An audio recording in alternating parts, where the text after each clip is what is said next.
បងប្អូនអ្នកគេមានធារខ្ញុំត្រាត់ Ghost Sound ហើយនឹង Creation បងប្អូនបើចង់អេដខ្ញុំនេះឈ្មោះខ្ញុំនេះឈ្មោះខ្ញុំបាទបងប្អូននេះឈ្មោះ Sano Owner ឬក៏អញ Steve Cop ក៏បានដែរបងប្អូនឥឡូវបងប្អូនបើចង់ត្រាត់ខ្ញុំត្រាត់យកធារហាមដាក់ហិចបើហិចខ្ញុំខ្ជិលយកបងប្អូនឯងណាអូខេបងប្អូនបើត្រូវការនេះចាំខ្ញុំមកត្រាត់ឥឡូវបងប្អូនអាចខ្ញុំមកឲ្យមក comment ឬក៏ comment ឈ្មោះបងប្អូនឯងក្នុង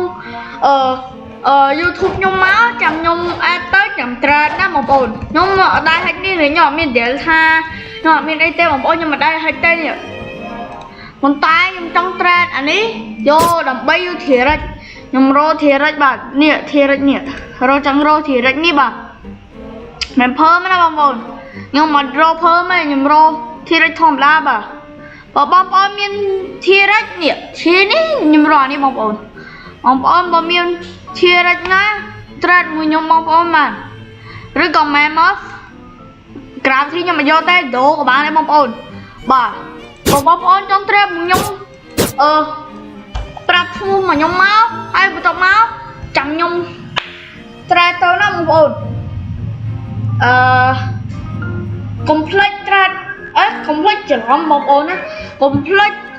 ដាក់ឈ្មោះនៅក្នុង YouTube ខ្ញុំណាបងប្អូនបងប្អូនចង់ត្រាត់មួយខ្ញុំមកខ្ញុំយកធារិចម៉ែមកឬក៏ដូក៏បានដែរបងប្អូនជួបគ្នាថ្ងៃក្រោយ